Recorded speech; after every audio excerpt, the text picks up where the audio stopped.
बोलो कृष्ण कन्हैया लाल की जय। श्री गोवर्धन नाथ की जय। श्री गिरिराज धरण की श्री वृंदावन बिहारी लाल की जय। सच्चिदानंद रूपाय विश्वोत्पत्त्यादिहेतवे तापत्रय विनाशाय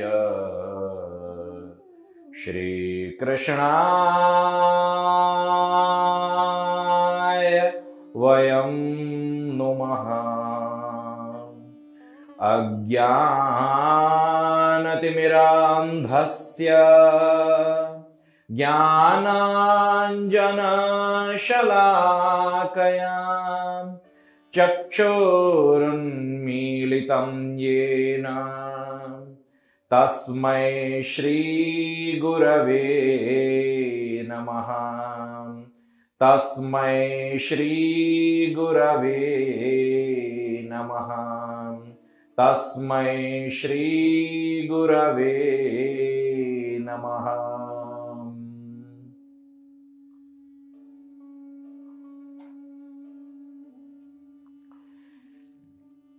जन्माद्यस्य यतोऽन्वयादितरतश्चार्थेष्वभिज्ञस्वराट् तेने ब्रह्महृदाय आदिकवये मुह्यन्ति यत्सूरयः तेजो वारिमृदां यथा विनिमयो यत्र त्रिसर्गो मृषा धाम्ना स्वेन सदा निरस्तकुहकं सत्यं परं धीमहि। सत्यं परं धीमहि। सत्यं परं धीमहि। धर्मः प्रोचितकैतवोऽत्र परमो निर्मत्सराणां सताम् वेद्यं वास्तवमात्र वास्तु शिवदम् तापत्रयोन्मूलनम्। श्रीमद्भागवते महामुनिकृते किं वा परैरीश्वरः सद्यो हृद्यवरोध्यतेऽत्र कृतिभिः शुश्रूषुभिः तत्क्षणात्। निगमकल्पतरोर्गलितं फलम् शुकमुखादमृतद्रवसंयुतम् पिबत भागवतं रसमालयम् मुहुरहो रसिका भुवि भावुकाः। मुहुरहो रसिका भुवि भावुकाः।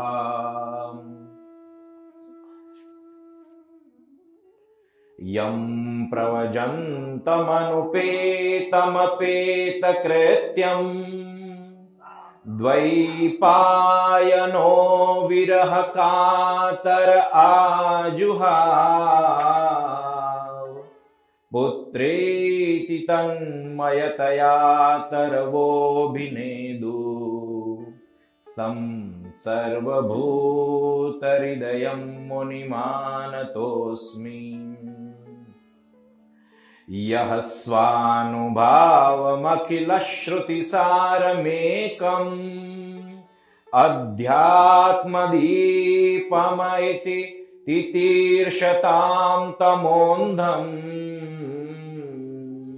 संसारिणां करुणयाः पुराणगुह्यम् तं व्याससूनुमुपयामि गुरुं मुनीनां तं व्याससूनुमुपयामि गुरुं मुनीनां तं व्याससूनुमुपयामि गुरुं मुनीनाम् नारायणं नमस्कृत्य नरं चैव नरोत्तमं देवीं सरस्वतीं व्यासं ततो जयमुदीरयेत्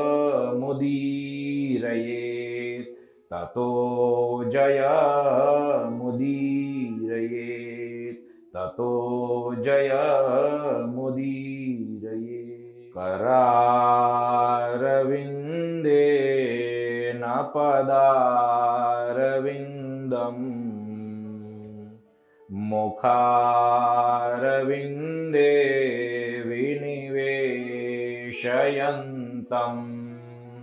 वटस्य पात्रस्य पुटे शयानम् बालं मुकुन्दं मनसा स्मरामि हे कृष्ण गोविन्द हरे मुरारी हे नाथ नारायण वासुदेव जिहवे पिबा स्वामृतमेतदेव गोविन्द दामोदर माधवेति गोविन्द गोविन्द मनसा स्मरामि गोविन्द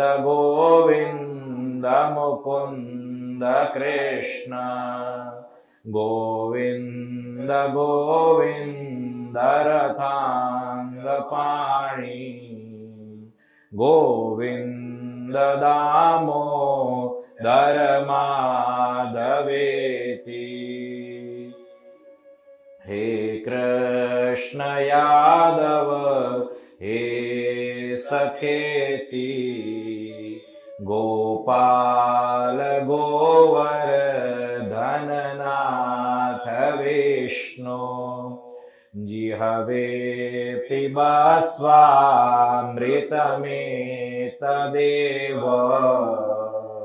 गोविन्द दामोदर माधवेति बोलो कृष्ण कन्हैया की जय।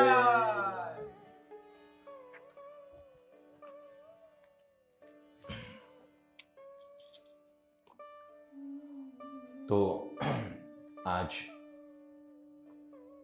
हम बाल लीला की ओर आगे बढ़ेंगे।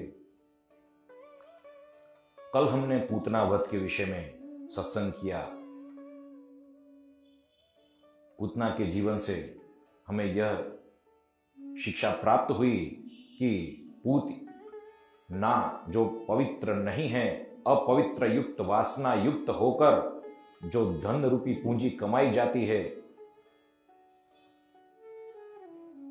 उससे शरीर की अवस्था किस प्रकार होती है, अथवा तो जो आपने पाया, जो अर्चित किया, उसका वास्तविक स्वरूप क्या होता है। क्योंकि जब उसका मृतदेह गिरा तब वो मृतदेह की जो भयानकता थी, वो भयानकता का वर्णन वो अनैतिक धन के साथ किया गया। वही अनैतिक धन है, वही पाप रूपी पूंजी है। और जब वो पाप जला क्योंकि भगवान के चरणारविंद उस पर भगवान ने अनुग्रह करके पधराए, तब ये सब अनुग्रह के कारण, लीला के कारण अगरू की सुगंध आई। आज आगे की ओर बढ़ते हुए एक बार श्री यशोदा जी लाला को दूध पिला रही थी। स्तनपान कराते कराते अचानक ही गोद में भगवान का भार बढ़ने लगा। एक शिशु का भार और ये असामान्य भार, वजन बढ़ता गया, असहनीय हो गया। तब माता ने कान्हा को अपनी गोद से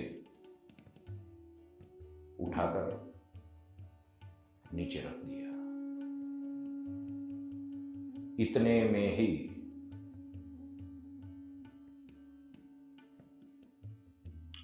कंस का एक असुर, जिसका नाम था तृणाव्रत, एक तृणाव्रत आ पहुंचा। बड़ी बड़ी आंधी आई, बहुत बड़ा बवंडर आया, वालुका के कण, धूल की कण उड़ने लगी, आंधी ही आंधी छा गई। कोई एक दूसरे को देख भी नहीं सकता था। ऐसी स्थिति उत्पन्न हुई और वो असुर भगवान को लेकर ऊपर उठ गया। जैसे ऊपर उड़ने लगा, भगवान ने उसकी गर्दन पकड़ ली और अपना भार इतना बढ़ा लिया कि उससे भी ये सहन नहीं हुआ और उसके प्राण पंखेरु निकल गए।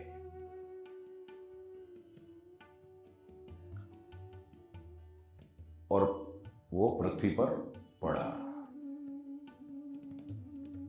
तब तूफान बंद हो गया, बवंडर बंद हो गया।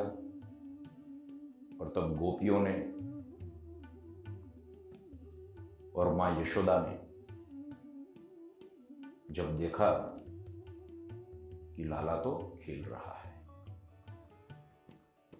तो ये लीला जो भगवान ने की, उसका पहला एक कारण तो ये है कि यशोदा को भगवान के प्रति जो आसक्ति थी, वो आसक्ति छुड़ाने का एक प्रयास। भगवान ने आसक्ति छुड़ाने के लिए कि देखो मैं तुम्हारे से दूर हो गया। दूसरा, जितना वियोग बढ़ाया उतना ही प्रेम बढ़ाया। और तीसरा कि तृणावत राक्षस पूर्व जन्म में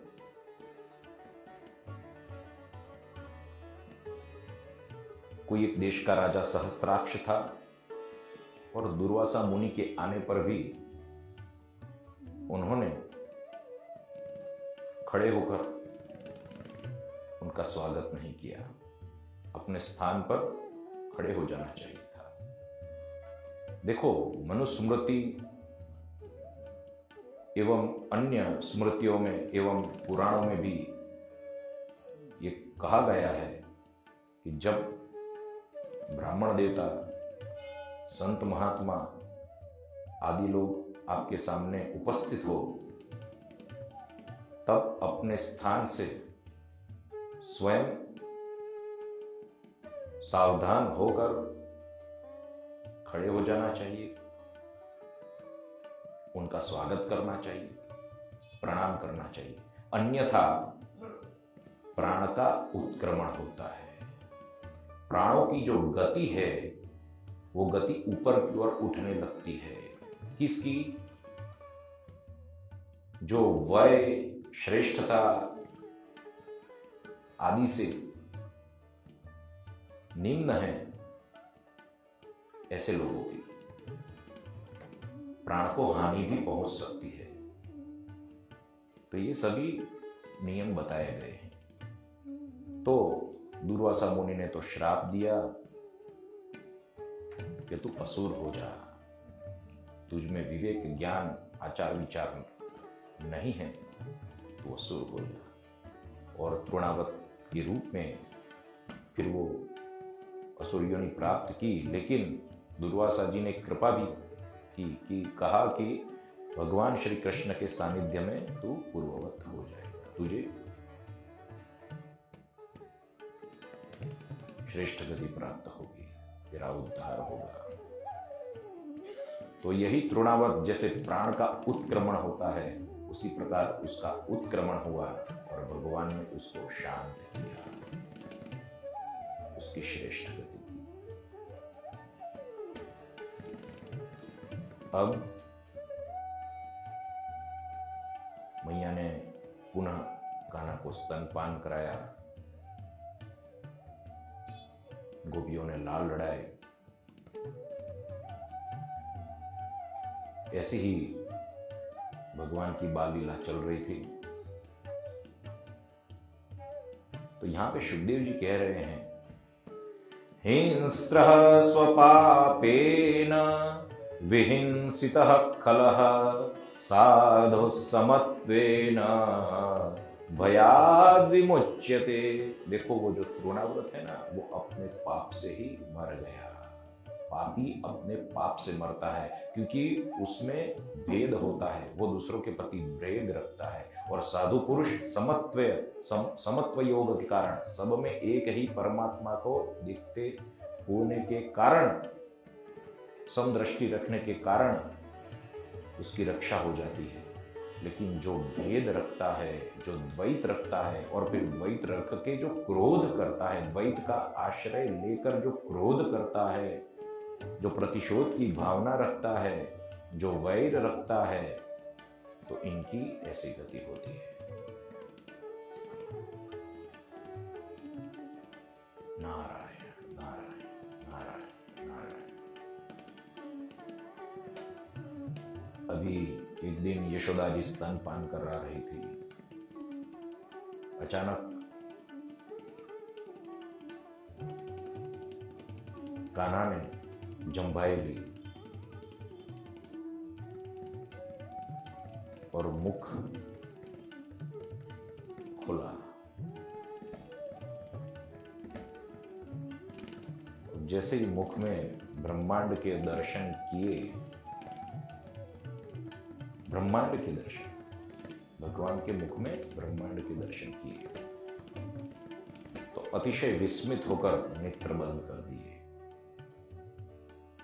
यहां पे भगवान के भक्तों का अनेक अनेक भाव है। कहते हैं कि वो दूध पी ही रहा था, माता के पयोधर से दूध जर ही रहा था। माता जी ने सोचा कब तक पिएगा। तो भगवान कृष्णचंद्र यानी कह रहे हैं कि देख, मेरे विश्व में मैं अकेला नहीं हूं, मेरे मुख में मैं अकेला नहीं हूं, पूरा ब्रह्मांड है। तेरा जो ये दूध है ना, ये पूरे ब्रह्मांड को प्राप्त होता है।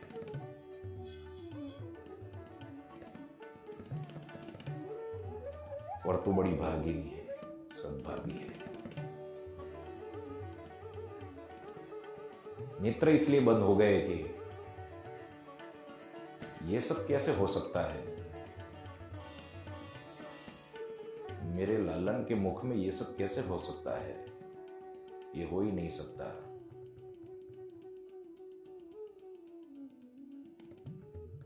ये कोई माया है, मैं ये दिखना नहीं चाहती। फिर ऐसे ही एक दिन नंद बाबा के घर विचरण करते करते यादव के कुलगुरु गर्गाचार्य पधारे। गर्गाचार्य को देखकर नंद बाबा अति प्रसन्न हो गए। कहा कि आपका यहाँ आना सामान्य नहीं हो सकता। आप जनहितार्थ, मनुष्य के कल्याण के लिए, अभ्युदय के लिए, निःश्रेयस के लिए आपका विचरण होता है। नामकरण की विधि यहां में प्रारंभ हो रही है। एक कुटिया में ले गए और भगवान बलराम का पहले नामकरण किया। बलराम जी के नामकरण के लिए कहते हैं, रमन्ते योगिनो यस्मिन् सर्वत्र रमति दिवा। जो सबके हृदय में रमण करने वाला है, जो योगियों के हृदय में रमण करने वाला है, अथवा जो योगियों को भी रमाता है, वो है बलराम।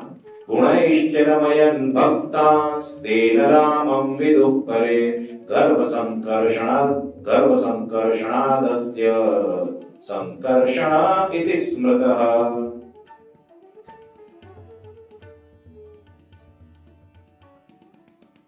क्योंकि देवकी के गर्भ से संकर्षण हुआ था भगवान बलराम का, और रोहिणी के उदर में रखा था, इसलिए उनका एक नाम संकर्षण भी है। दूसरा कि अहंकार के अधिष्ठाता देवता जो है, उनका नाम भी संकर्षण है। देह और आत्मा को जोड़ने वाला होने से भी उनको संकर्षण कहा जाता है। देह और आत्मा को जोड़ने वाले होने से भी उनका नाम संकर्षण है। बल में सबसे अधिक है, सर्वावशेषाद्यम शेषम बलाधिक्यात् बलम विदो। सबसे अधिक बल, और पूरा प्रलय हो जाने के पश्चात भी जो शेष रहता है,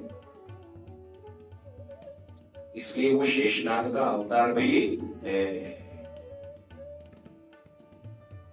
प्रलय होने के पश्चात सब कुछ जल जाता है, लेकिन इनके मुंह से तो ज्वाला निकलती है। वेदांत की दृष्टि से देखा जाए तो बलराम जी साक्षात रुद्र का अवतार है।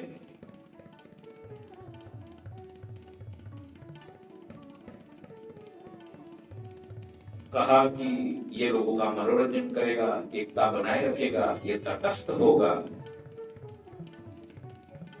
इसलिए आप देखना, गदा युद्ध के समय भी भीम और दुर्योधन तटस्थ रहते हैं। रुक्मिणी हरण के समय भी तटस्थ रहते हैं। अब आगे आते हैं कृष्ण के नामकरण के समय। और भगवान कृष्ण का रूप, जैसे ही भगवान कृष्ण को देखा, कहा कि इनके विषय में मैं क्या कहूं। वो पहचान गए, जैसे बलराम जी को पहचान गए, जैसे भीम को पहचान गए। हृदय से मनोमन प्रणाम किया है। कहा, बहूनि सन्ति नामानि रूपाणि च सुतस्यते गुणकर्मानुरूपाणि तान्यहं वेदनो जना। कि आपके पुत्र के गुण और कर्म के अनुसार एक जन्म नहीं है, अनेक जन्म है, अनेक जन्म है। इसलिए इनके लिए कोई एक नाम नहीं है, अनेक जन्म में अनेक नाम है और अनेक नाम होने वाले हैं।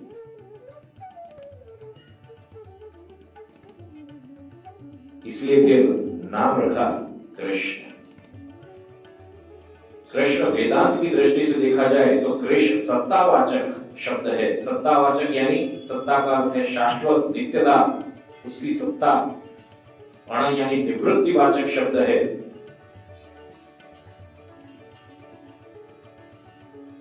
अण का अर्थ होता है आनंद। कर्षति इति कृष्ण, जो सबको आकर्षित कर ले।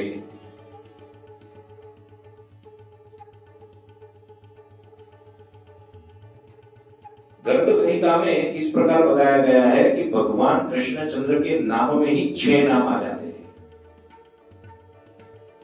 कृष्ण में जो क है वो ककार से कमलकांत, जो कमलकांत, जो री है उससे होता है राम, उससे होता है राम।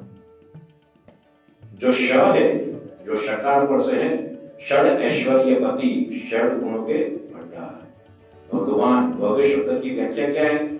जिसके पास धन हो वो धनवान, उसी प्रकार से जिसके पास भग हो वो भगवान। भग का अर्थ होता है ऐश्वर्य, वीर्य, यश, श्री, ज्ञान और वैराग्य।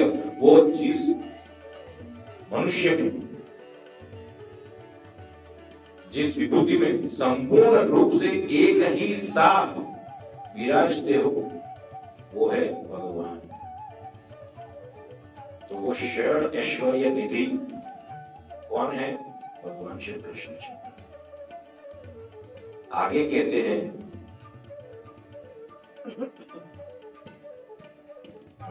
णकार जो है वो नरसिंह भगवान। कौन है? नरसिंह भगवान। और जो अकार है अंत में वो अग्निदेव, साक्षात अग्निदेव, अथवा तो अग्नि रूपी भविष्य के भोक्ता है। और जो विसर्ग है कृष्णा, कृष्णा लिखा जाता है, केवल कृष्ण, कृष्णा। तो जो विसर्ग है, दो गुण जो विसर्ग है वो कौन है? नर और नारायण। तो एक ही नाम में 6 नाम आए गए, एक ही नाम में 6 नाम।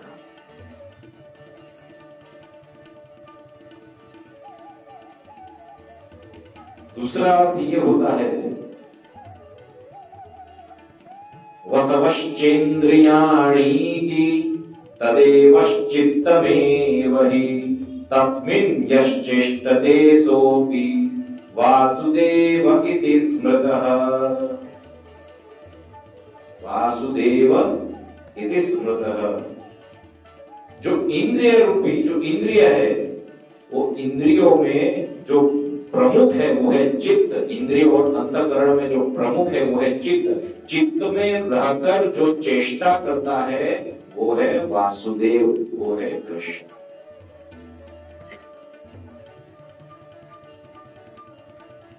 तो इस प्रकार भगवान कृष्णचंद्र का नाम रखा। कहा तेरा जो ये लाला है ना, सतयुग में श्वेत,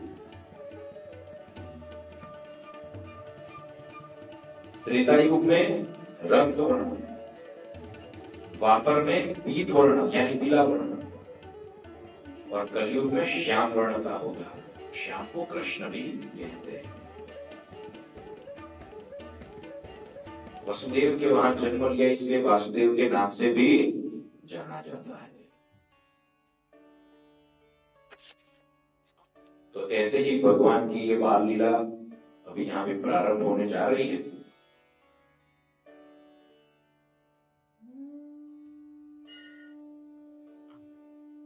अब अपने घुटनों के बल पर धीरे धीरे सिरकना प्रारंभ किया, हलन चलन प्रारंभ किया। हाथ रखते हुए, भूमि पर हाथ रखते हुए, घुटने को खिसकाते हुए ब्रज के कीचड़ में जा रहे हैं, भगवान जा रहे हैं। पैरों में नुपुर, हाथ में कंकण, घुंघरू की जो आवाज आती है, जो ध्वनि होती है, उनको सुनकर हर्षित होते हैं। कौन? कृष्ण और बलराम। कोई अज्ञात व्यक्ति वहां से निकलता है तो उनके पीछे पीछे जाते हैं। फिर जब थोड़े आगे जाते हैं तब उन्हें ज्ञात होता है ये तो अज्ञात है, जिनको हम पहचानते नहीं है, तो विस्मय दृष्टि से देखते रहता है और फिर भयभीत होकर वापस पुनः लौट जाता है। वही कृष्ण और बलराम आश्चर्य का अनुभव करते हैं, अचंभित होते हैं घुंघरू की आवाज से। और जब ये कीचड़ का कीचड़ रूपी जो अंगराग लगा के आते हैं ना, तो मैया तो और हर्षित होती है, और हर्षित होती है। वो ब्रज की धूल, ब्रज की धूल, स्कंद पुराण में आता है, जिस धूल के एक एक कण में ब्रह्मानंद का आनंद छिपा हुआ है, वो है ब्रज। ब्रज का एक अर्थ ये भी होता है कि जहां गायों का लालन पालन होता हो, जब गौशाला है, जहां गायों निर्भय होकर चरती है, वहां पे प्रसन्न रहती है, जहां गोनिधि हो, गोनिधि अर्थात गाय भी निधि भंडार, वो है ब्रज। लाखों की समूह में जहां पे गौ माता है, प्रसन्न रूप से भगवान श्री कृष्णचंद्र दाऊ भैया के साथ लीला में अपनी भूमिका प्रस्तुत करती हुई।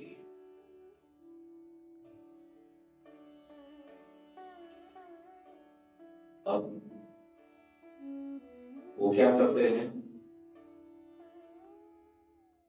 माता की गोद से स्तनपान करते करते अचानक उठ गए और गौशाला में बछड़े को देखा, बछड़े की पूंछ को पकड़ लिया। बेचारा जो बछड़ा था वो भयभीत हो गया, इधर उधर भागने लगा, था और जोर से बछड़ा और जोर से पकड़ा, तो बछड़ा भागता है तो उनके पीछे ये भी घसीटता जाता है। तो ये सब देखकर गोपियां भावुक हो जाती है, आनंदित हो जाती है। हमारी नेत्रों के वो भाग्य जो हमें ये दर्शन हो रहे हैं, बहुत आनंदित होती है।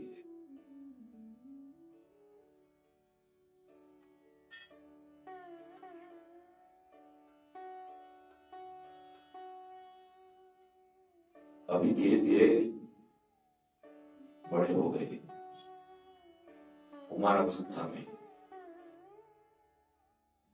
उनकी मनोहर चपलता अब तो चलने लगे, और अब उनकी जो चंचलता है इतनी बढ़ गई कि गोपियों ने फरियाद करना प्रारंभ कर दिया। गोपियां माता जी से कह रही है, तेरा जो ये ललना है ना, लालन, हमें बहुत परेशान करता है। मां बोली, क्या क्या करता है ये, क्या नहीं करता। वो गौशाला में आता है, हमारी गौशाला में आता है, वहां पे दूध दोहने के समय पर बछड़ों को छोड़ के रख देता है, सब दूध पी जाती है, और जब हम डांटते हैं तो प्रतिकार में हंसता है। क्या करता है, हंसता है। और क्या करता है आगे, कहते हैं हम दही मथ कर माखन को तैयार कर जहां रखती है वहां पे आके चोरी करता है। भैया बोली, चोरी करता है? अरे केवल चोरी नहीं करता, वो अकेला खाता तो ठीक है, आसपास बंदरों को भी बुला लेता है, अपने मित्रगणों को भी बुला लेता है। फिर अरे केवल खिलाता नहीं है, वो सबका पेट भर जाए उसके बाद जो बचे उसका हिसाब वहां कर देता है। क्या करता है, अरे मिट्टी के बर्तन तोड़ देता है। क्या बात है, अरे ये तो कुछ भी नहीं है। और भी क्या करता है आगे, अरे हम इससे छुपाने के लिए छीके पर रख देते हैं। हाँ, ये अच्छा किया, माता जी कह रही है। अरे क्या अच्छा किया, उखल राके उस पर चढ़ जाता है, बच्चों को इकट्ठा कर लेता है, उस पर चढ़ जाता है, और फिर उसके पास एक कला है। माता बोली उसके पास कैसी कला होगी, तो बहुत छोटा है। अरे वो नीचे से छिद्र करना इतना अच्छी तरह से जानता है, मटके में इसी तरह से छिद्र करता है, सबको पहुंच जाता है मक्खन। हाँ। और जब हम क्या करते हैं इससे बचने के लिए, हम अंधेरा कर देते हैं। अरे यशोदा जी, आपके पुत्र के शरीर अंग की कांति इतनी तेजस्वी है कि अंधेरे में भी मक्खन दिख जाता है। और तुम ये जो उनको कंकड़ पहनाती हो ना, मणि मणि से युक्त, ये मणि का ये उपयोग इस तरह से करता है, जहां से सूर्य की रोशनी आती है, पूरा ये मणि की रोशनी और सूर्य की थोड़ी सी किरणों को मिलाकर पूरे घर में उजाला उजाला हो जाता है। उसके लिए काम सरल बन जाता है। और सबसे बड़ी बात यह, हम जब नहीं होती है तब ही आता है ये। और जब हम उसको डांटते हैं तो वो क्या करता है, उल्टा चोर कोतवाल को डांटेंगे। ये क्या करता है, हमारे घर में लिपिक होते हुए साफ सुथरे घर में आकर गोबर गोमूत्र सब फेंक के जाता है और कहता है कि मैं चोर नहीं, तू चोर, तेरा बाप चोर, ऐसा बोलता है, गालियां देता है हमको। ये जब ये फरियाद करती है तो माता ने देखा तो बेचारा कृष्ण लालन एकदम भोला भाला निर्दोष जैसे भय से व्याकुल हो। भैया मैं ऐसा कभी नहीं कर सकता, क्या मैं कर सकता हूं, ये तो झूठी है।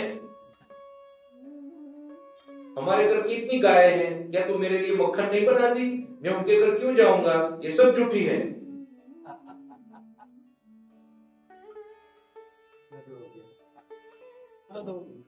वास्तविक स्थिति क्या थी, वास्तविक स्थिति क्या थी, क्या गोपियों को ये फरियाद जो है उसके पीछे का रहस्य ये था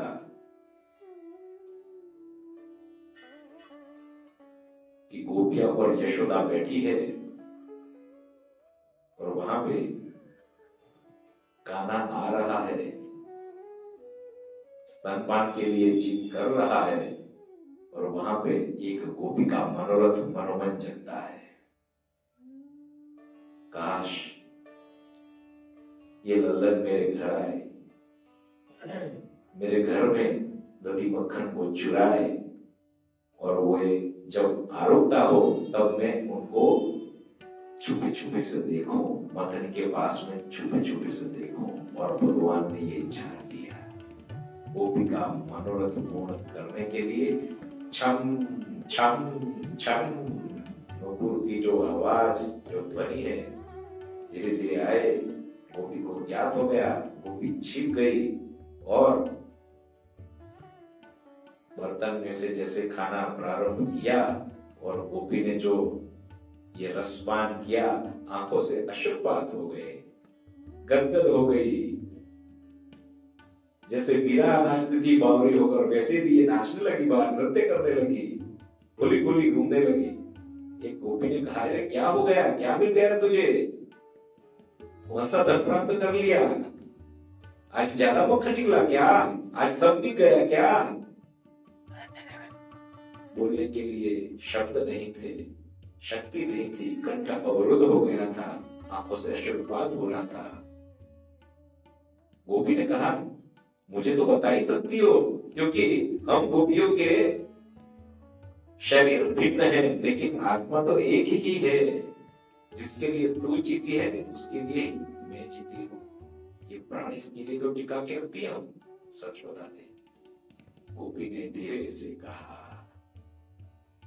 आज मैंने अनूप दर्शन किए हैं, बस आज मुझे वो जो दर्शन प्राप्त हुए हैं वो अद्भुत है।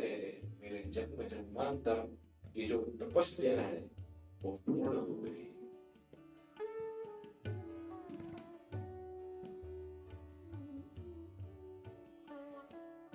गोपियों का यही मनोरथ रहता था। सुबह उठे जनाब, उसके लिए ही दही मक्खन मथना बनाना और चीखे पर रख देना और प्रतीक्षा करती, कब मेरे श्याम आएंगे, कब इस दासी के घर को पवित्र करेंगे, मेरे प्राणधन आकर पुनः लौट न जाए, खाली हाथ लौट न जाए। बावरी हो जाती थी, थोड़ी सी देरी हो जाती तो बाहर जाती, रास्ते पर जाती, कहां तक पहुंचे मेरे श्याम, वो घर से निकला कि नहीं निकला, प्रतीक्षा करती, एक घड़ी दो घड़ी, वापस जाती वापस देती, कोई दूसरी गोपी के घर गया है।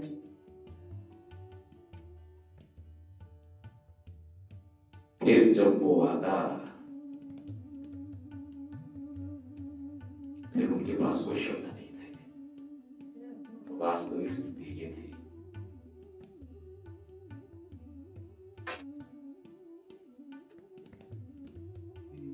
एक बार क्या हुआ, घर में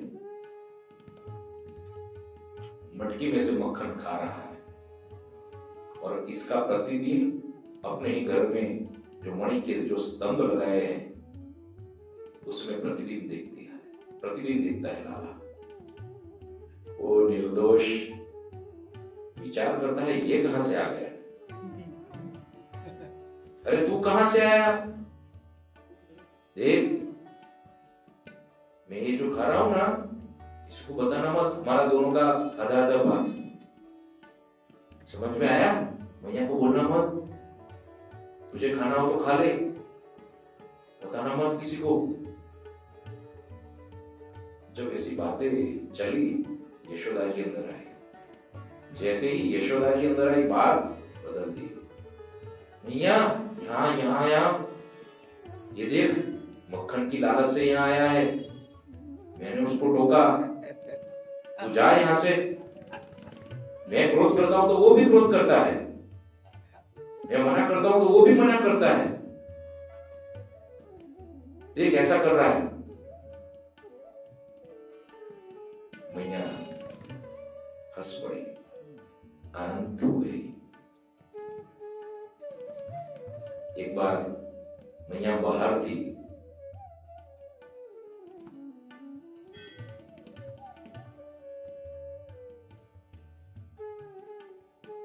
गोपियों के साथ बैठी थी और शरद पूर्णिमा थी, चंद्रमा के दर्शन हो रहे थे।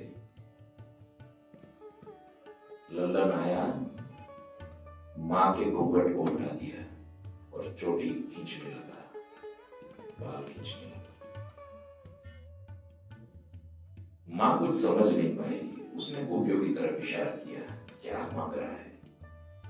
गोपियों ने कहा, क्या चाहिए खाना, दूध दही मलाई मक्खन क्या चाहिए, नहीं नहीं नहीं, मुझे दूध दही मलाई मक्खन नहीं चाहिए, क्या चाहिए, इशारा किया धीरे से वो चंद्रमा की तरह, ये चाहिए। यशोदा तो भड़क गई। यशोदा बोली, बेटा ये तुझे मैं कैसे दूं, नहीं मुझे तो ये ही चाहिए। अब तो हट करने लगा, भूमि पर पैर पछाड़ने लगा जोर जोर से, बाल हट, चाहिए ही चाहिए।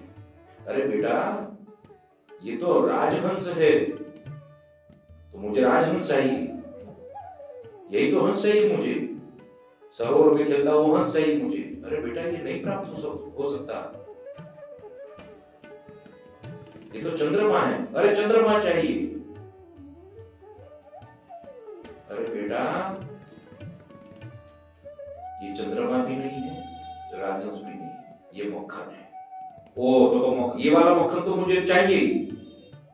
अरे बेटा अपने घर इतने सारा मक्खन है, इतनी गौएं हैं, तो ये वाला नहीं, यही चाहिए। कहना ये जो मक्खन है ना, ये विषैला मक्खन है। विषैला मक्खन है ये कैसे? अरे क्षीर समुद्र है।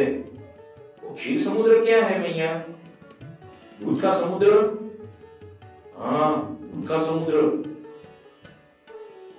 तो क्या इतनी सारी गौएं का दूध निकलकर दूध का समुद्र बनता है? नहीं नहीं नहीं, ये भगवान, जो भगवान गौओं में दूध का सर्जन करता है, वही भगवान क्षीर समुद्र बनाता है, वही भगवान दूध का समुद्र बनाता है। तो एक दिन समुद्र मंथन हुआ था। विंध्याचल पर्वत की रई बनाई, वासुकी नाग, उसको रस्सी बनाया और मथने लगे देव और देवता, असुर और देवता। हाँ, जिस तरह से आप और गोटियां मत रही हो वैसे मत हैं ना वो लोग। हाँ, वैसे ही मत हो। फिर उसमें से विष निकला। फिर शंकर जी पान कर गए। फिर उसमें से कुछ बूंदें टपकी तो उस सर्प ने धारण कर लिया। फिर उसी प्रकार उस सर्प ने धारण किया और सर्प विषैले हो गए। उसी प्रकार ये चंद्रमा भी विषैला हो गया और ये मक्खन भी विषैला हो गया। बेटा ये मक्खन खाने योग्य नहीं है। सोचा सोचा सोचा, धीरे से उसको सुला दिया। ऐसी चीजें करता रहता था, ऐसी हट करता रहता था, वो भी वो आनंद आनंद आ गया।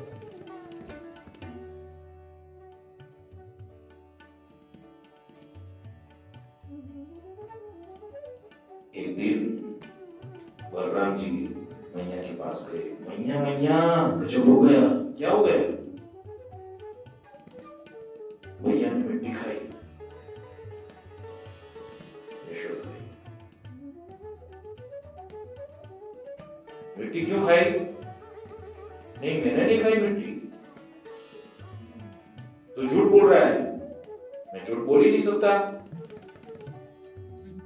मुझे झूठ बोलना आता ही नहीं। मैं झूठ बोलूंगी भी क्यों? मुझे क्या लाभ? ले मेरा मुख देख। इस बार सामने से मुख दिखाया। जब मुख दिखा, चंद्रमा, तारे, नक्षत्र, लोग, सभी लोग, पाताल लोग, देव, गंधर्व, अप्सराएं, स्वयं ब्रज, ब्रज में वो स्वयं नंद बाबा, यशोदा, कृष्ण, वही गौए, वही गोपिया।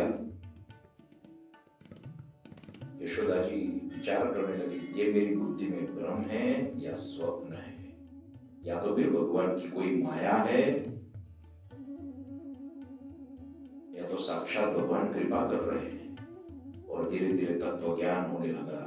ये तो साक्षात परमपिता परमात्मा सच्चिदानंद परब्रह्म पूर्ण पुरुषोत्तम श्री कृष्ण चंद्र है और मुझे दर्शन करा रहा है। और उसी अवस्था में प्रार्थना की, अहम ममासो पतिरेश मे सुतो व्रजेश्वरत्याखिल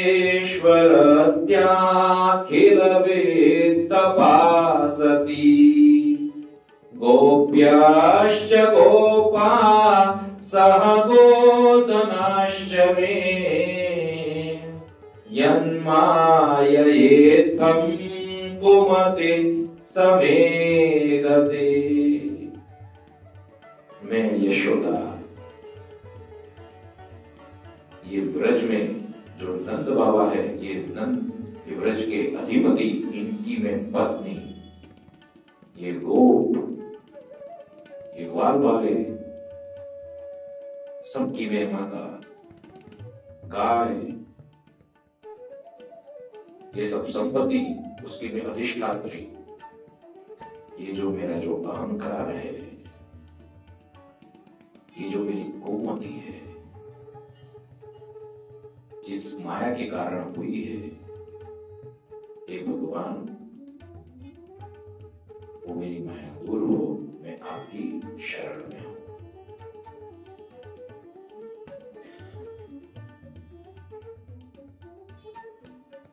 जब भगवान को ज्ञात हो गया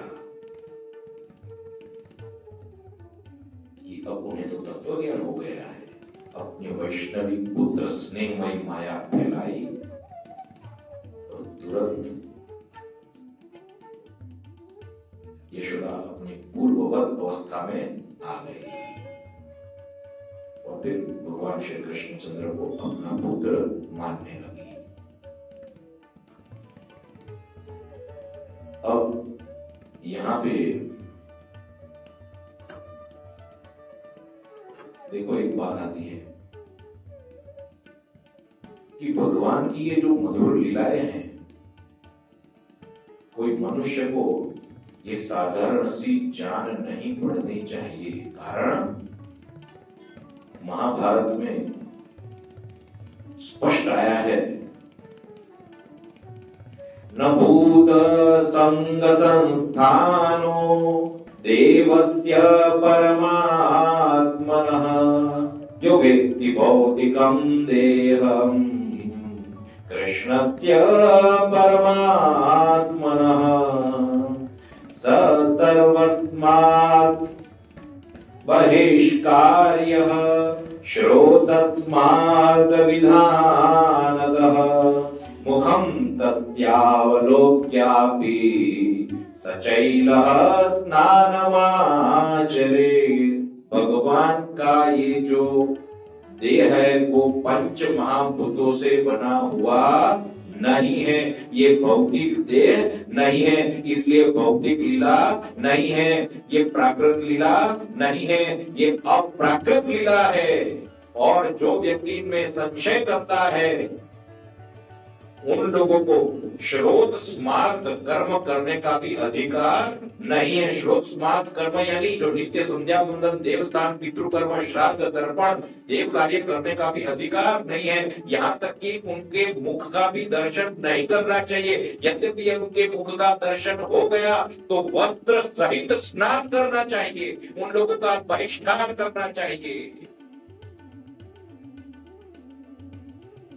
भगवान में प्राकृत दृष्टि नहीं रखनी है। ये साक्षात पूर्ण पुरुषोत्तम भगवान श्री कृष्णचंद्र बतावे। इसलिए तो ब्रह्मा जी भी कहते हैं, अस्यापि देव वपुषि अस्यापि देव वपुषो मदनुग्रहस्य स्वेच्छा मयस्य न तु भूता मयस्य कोपि। मेरे पर अनुग्रह करने के लिए आपने स्वेच्छा से ये वपु ये देह प्राप्त किया है लीला करने के कारण। और भगवान कृष्णचंद्र के प्रादुर्भाव के समय स्पष्ट करते हैं श्लोक में ही, अंशेन अंशेन जो ऊपर है सत्व रजस तमस को भी जिसमें से उत्पन्न हुए हैं, ये तीन गुण जिसमें से उत्पन्न होते, कहां से उत्पन्न होते? प्रकृति में से। वो प्रकृति के भी नियंता, जिसमें से ब्रह्मा तीन से लेके ब्रह्मा जो उत्पन्न होते हैं उनके भी नियंता, उनके भी नियंता नहीं।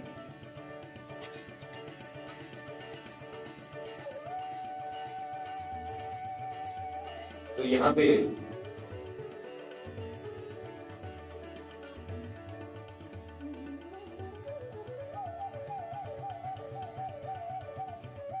परीक्षित प्रश्न पूछते हैं सुखदेव जी को कथा के बीच में कि नंद और यशोदा जी ने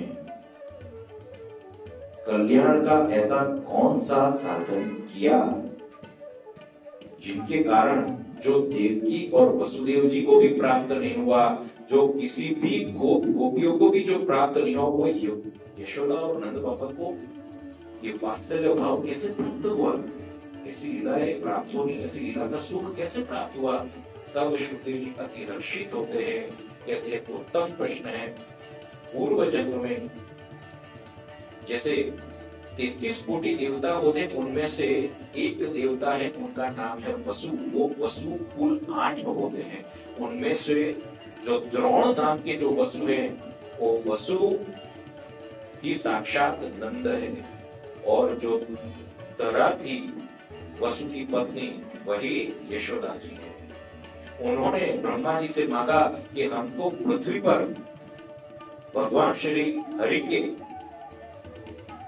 भगवान श्री हरि हमारा पुत्र हो, हम उनकी वात्सल्य सेवा कर सके, वात्सल्य भाव से भक्ति कर सके, ऐसी भक्ति प्रदान करो। और ब्रह्मा जी ने तथास्तु कहा, और भगवान सत्यव्रतम,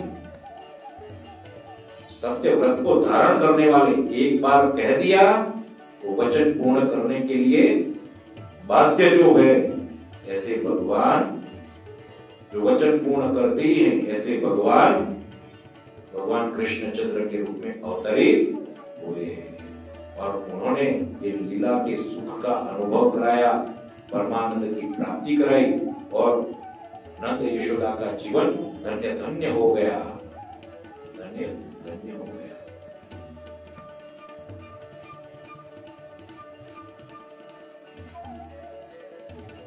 तो अभी क्या है कि आज मैं अभी और आगे जाऊंगा तो दामोदर लीला प्रारंभ हो जाएगी, और दामोदर लीला जो है 1 से 1.5 घंटे का प्रसंग है। उसका रसपान करना चाहिए, अच्छी तरह से करना चाहिए। तो कल ही हम प्रारंभ करेंगे, और आज भगवान नाम के साथ हम यहाँ पे विराम लेते हैं। थोड़ा संकीर्तन धुन।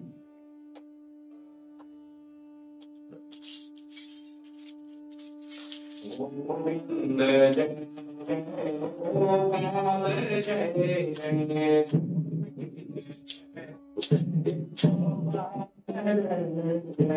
गोविंद जय जय गोपाल जय जय गोविंद जय जय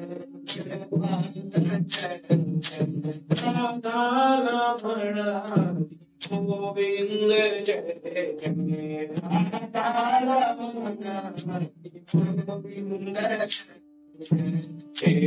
कृष्ण गोविंद हरे मुरारी कृष्ण गोविंद हरे मुरारी हे नाथ वासुदेव हे नाथ कृष्णया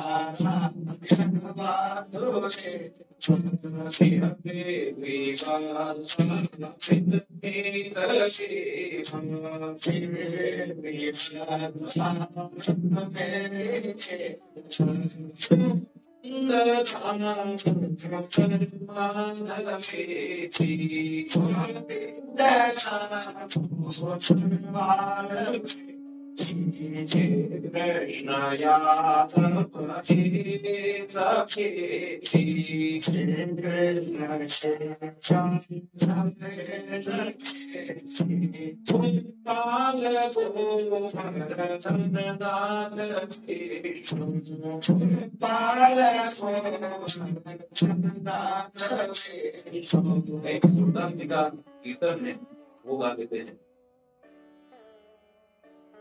मंगला का समय है। भगवान श्री कृष्णचंद्र बाल स्वरूप में हाथ में मक्खन का लौंदा लेकर एक हाथ को जमीन पर रखकर घुटनों पर चलते हुए, तब सूरदास जी भगवान के परम भक्त, उनके मन में, उनके हृदय में ये स्वयं स्फुरित हो गया। सोहित कर नवनीत लिए, सोहित कर नवनीत लिए, कोटरो न चलता देनो कर वंदित गोटरो न चलत धेनु कर वंदित मुख दधिले पकिए सोहित कर नवनीत लिए। सूरदास जी कह रहे हैं, एक हाथ में मक्खन का लौदा लिया है, मुख पर दधि का लेपन किया हुआ है, घुटनों पर आप चल रहे हो, नुपुर से ध्वनि हो रही है और धीरे धीरे धीरे आप जो सरक रहे हो, ये दर्शन अद्भुत लुभावना है। आगे कहते हैं, धन्यो सूर एको पल इह सुख, धन्यो सूर एको पल इह सुख। धेनु यानी गौवे नमन कर रही है आपको देखते देखते, और ऐसे दर्शन यदि एक क्षण के लिए भी जो मुझे प्राप्त हो जाए, धन्यो सूर एको पल इह सुख, कोटि कल्प जिए सोहित कर नवनीत दिए। ये एक क्षण का सुख कोटि कोटि कल्प के लिए मेरे लिए पर्याप्त है, कोटि कोटि कल्प तक इसका स्मरण रहता है। सोहित कर नवनीत दिए। बोलो कृष्ण कन्हैया की जय, वृंदावन बिहारी लाल की जय।